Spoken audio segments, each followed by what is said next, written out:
Okay, Rabbi Stein, we're on Daf. Kuf, Tes, Zayin, Omid Aleph, down by the two dots. Continuing the Agadata about the importance of having a son to act as your legacy. So, Doresh Rabbi Pinchas ben Chama, Mai Dichsiv. What does the pasuk mean when it says, Vahadad Shama b'Mitzrayim ki shachav Davidem avosav v'chimes yo'av sarat tzava? It says that this ruler in Egypt, Hadad, had heard that David had laid down with his ancestors, and that Yoav, his general, had died. Now, basically, the pasuk is saying that Hadad hears that both David and his powerful general are dead. But it doesn't say death in the same way for David as it does by Yoav. By David it says, Shachavim avosav, he lay with his ancestors. And with Yoav it simply says that he died. So mipnei ma b'David nemer bo shechiva u'v'Yoav nemer bo misa. Why is that? So the Gemara answers, David shehiniach ben nemer bo shechiva, Yoav shelo hiniach ben nemer bo misa. So the answer is very simple. David left a legacy by leaving a son. And because he left a son, it's as if we don't look at it as if he's really dead, but that physically he's lying with his ancestors, but his legacy lives on. Yoav didn't leave over his son, and so therefore his legacy dies with him. The Yoav lo hiniach ben, v'haksiv mipnei Yoav Ovadia ben Yechiel. So the Gemara says, how can you tell me that Yoav didn't leave over his son? We know that it says explicitly in Sefer Ezra that he did. His name was Ovadia ben Yechiel. So Ella David shehiniach ben Kemoso nemer bo shechiva. Yoav shelo hiniach ben Kemoso nemer bo misa. So the answer is you're right. They both had sons. But David had sons who could continue his legacy of righteousness, of rulership, and so forth.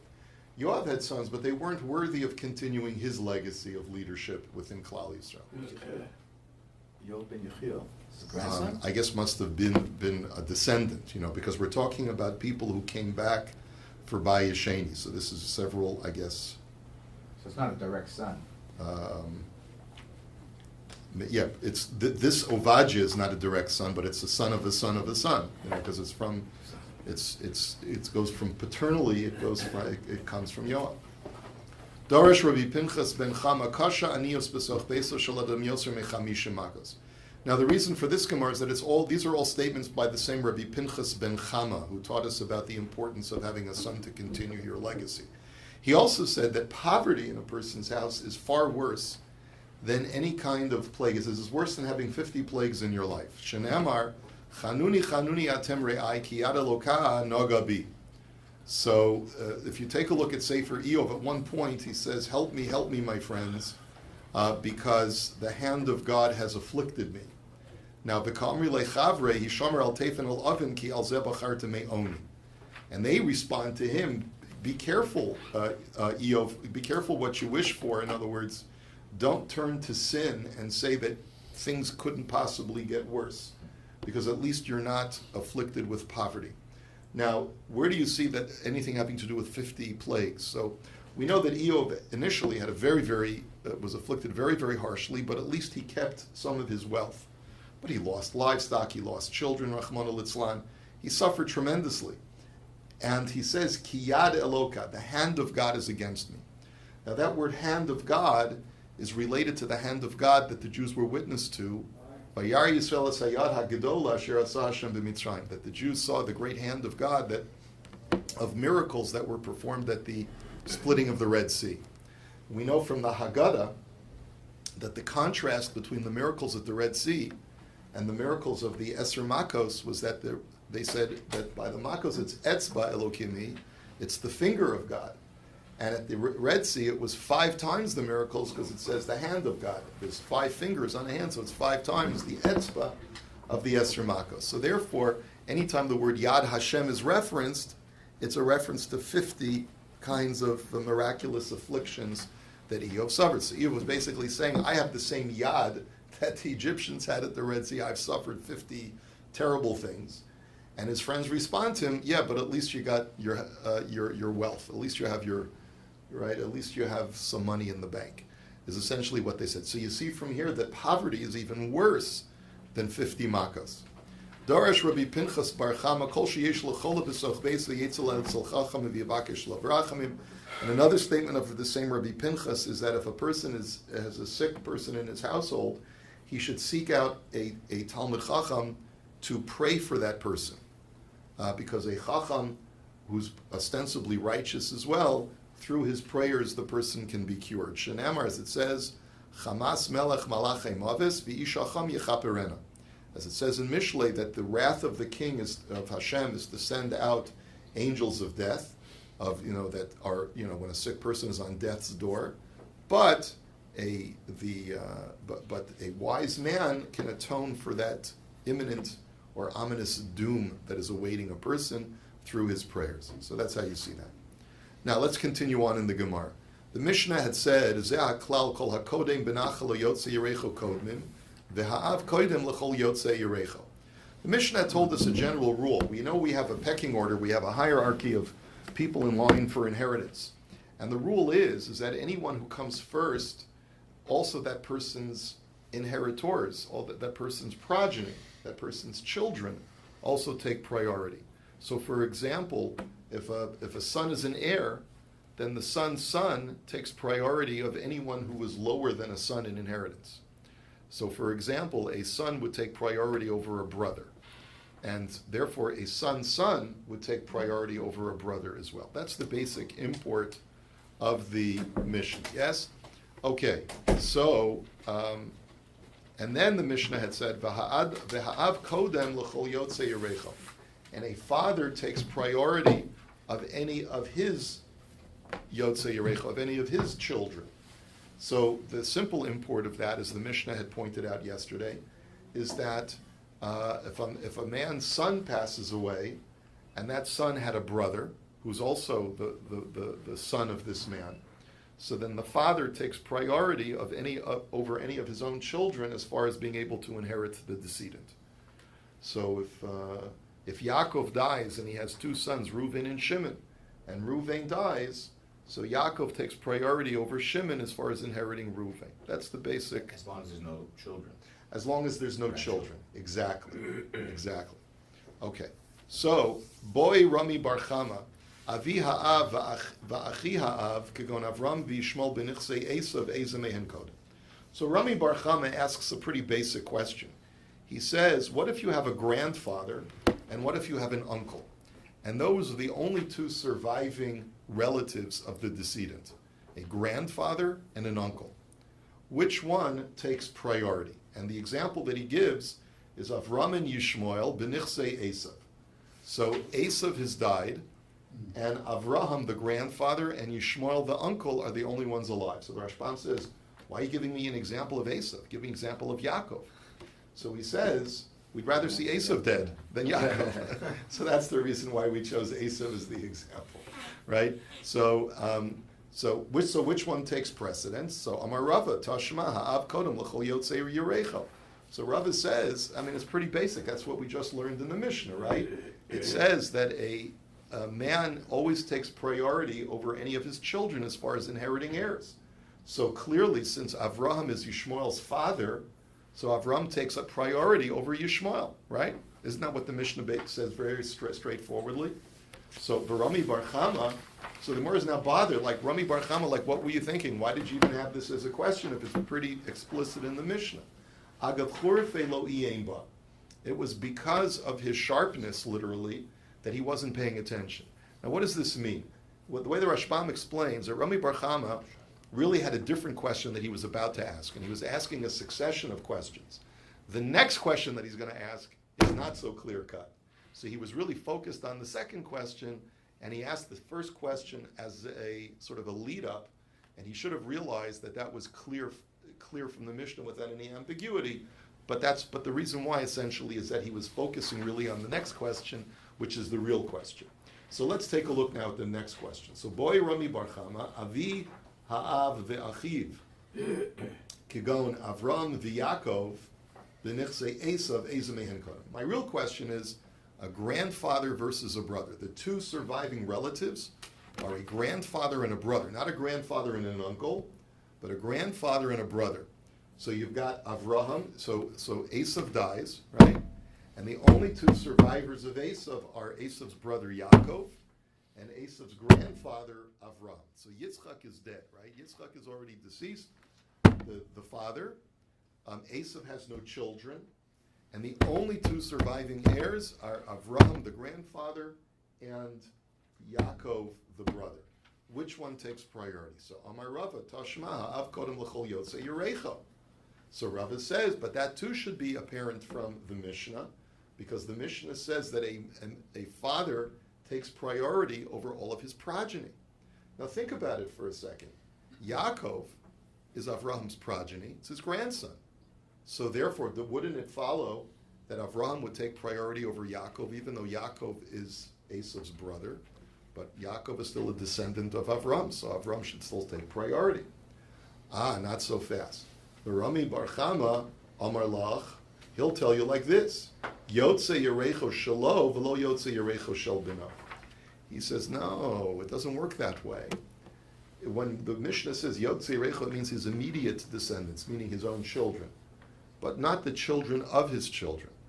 The children of my children are really stronger than I am because they're coming not mikoach me, they're coming mikoach their father, who's my son. And so because Yitzchak, who may be deceased now, is a closer relative than I am to my grandson, Yitzchak is a closer relative, so therefore Yaakov is coming from the koach of Yitzchak, he's not coming from my koach, and therefore he may trump me in the laws of inheritance. And the Gemara says, Hachanami mistavra. And it makes sense to say that from the language itself of the Mishnah. Diketani zeha klal kol hakodem benachal yotze yerecho kodmin. It says anyone who has a hierarchy, who is higher up on the pecking order of inheritance, his children take priority. The ilu isei li Yitzchak, Yitzchak kodem. So remember, if Yitzchak was alive, Yitzchak would take priority over, right? In other words, if Yitzchak was alive, he would have a higher standing than Avraham would, right? So therefore, his children also have a higher priority than Avraham. Hashtanami delesa Yitzchak, Yaakov koydem. And therefore, even though Yitzchak is not alive, but since Yaakov is coming mikoach him as the progeny of Yitzchak, not as the progeny of Avraham, but as the progeny of Yitzchak, therefore Yaakov takes priority, Shma Mina, and the Rashbam says, and that's how we paskin. So if the only two surviving relatives are a grandfather and a brother, the brother takes priority over the grandfather. The Rashbam spends a long time now giving us a list of the hierarchy, the pecking order of who gets what first. And instead of going over it, I've asked someone in the first year to make a photocopy of the Art Scroll Gemara, who gives you a full list. Do you have it in front of you, Reb David? How many items 10. are? There's 10 items. You want to just read it out for us? The whole thing. What is it, 10? What's 10? The man dies, his son inherited. That's the first one. Second one, if the man dies and no son or descendant of his son survives him, then his daughters inherit him. I'm skipping. Okay, Sorry, good, the whole thing. good. Just giving the headlines. 3, if the deceased leaves no descendants whatsoever, then his father inherits him. Next, 4, if the father is no longer living, then the deceased brothers who were born from the same father inherit. Good. 5, if the deceased brothers are no longer alive, then their sons or their descendants of their sons, or if they have no sons, their daughters or the descendants of the daughters inherit. 6, if the deceased is not survived by brothers or their offspring, then his sisters from the same father inherit him, or if they're dead, their offspring.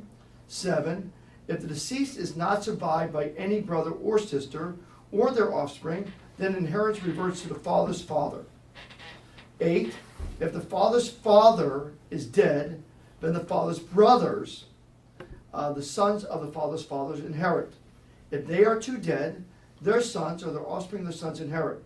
That's if they the have no cousin. sons, Those their are sons' cousins. offspring, then their daughters, or the offspring of the daughters inherit. 9, if there are no father's brothers, nor any offsprings of theirs, then the father's sisters, or the daughters of the father's father, inherit. Or if they're dead, their offspring inherit. And last one, if there are no heirs can be found at this level, the inheritance reverts back to the great-grandfather, the father's father's father, and if he is dead, it falls to his sons or the descendants, and none exist to his daughters or descendants. The process continues going back as many generations necessary, if need be, until one of the sons of Yaakov, and then tracing the descents forward until an heir is found. At each level, the father comes first, then his sons or descendants, then his daughters or their descendants. Okay. If a woman dies, her husband inherits her property. If he is not alive, her relatives inherit, following the order described above. Shkoyach. Excellent. Okay. One second. We got to do the Mishnah now. Oh, Mishnah. Daniel. Okay, Mishnah. What you going to? They go to state court. Okay, Mishnah. Benos tzelavchad natlu gimel chalak and benachal astelek avihem. Now, the daughters of Tzalafchad, when we look at the Chumash, the daughters of Tzalafchad get the portion of land awarded to their father Tzalafchad. That's the simple import of the pasuk. But what we're going to learn from the Gemara's derivation is that they actually got 3 portions instead of just 1. And what do we mean by that? So, Shahaya im Yotze Mitzrayim, v'chelko im Echav b'nechsei Chefer, v'Shahaya b'chor notel shnei chalakim. As we're going to see in just a moment, our Mishnah subscribes to the opinion that it's not the people who entered Eretz Yisrael in the times of Yehoshua who were given a parcel of land. It was the people who left Egypt who were given a parcel of land, and even though they didn't survive, but their children inherited that parcel of land from them. So it depended. If you were alive when we left Egypt, so you got a portion of Eretz Yisrael. And if you died before we got into Eretz Yisrael, your children simply inherited that from you. So here's the deal. Tzalafchad was alive when they left Mitzrayim. His father Chefer was also alive when they left Mitzrayim. So Tzalafchad had his own portion of land awarded by Hashem. Plus his father Chefer also had a parcel of land that would be divided among Tzalafchad and his brothers. And Tzalafchad was a Bechor, so he was entitled to 2 portions of Chefer's estate. So therefore, the way it works is the daughters of Tzalafchad got 3 portions. They got Tzalafchad's own independent portion that he got because he was part of those who left Egypt. They got a second portion because they got Tzalafchad's portion in Chefer's estate. And they got a third portion because Tzalafchad got a double portion because he was a Bechor. So now let's just take a look at the first part of the Gemara. Right? He says this also. Okay, good. Yeah. So Tanan Kaman Da'amar Liyotze Mitzrayim Nischal Ka'aretz. So our Mishnah goes according to the opinion that the land of Israel was a portion to those who left Egypt. The Tanya Rabbi Yoshia Omer Liyotze Mitzrayim Nischal Ka'aretz, as Rabbi Yoshia says, that the land of Israel was divided among those who left Egypt. Shenemar Lishmos Matos Avosam Yinchalu.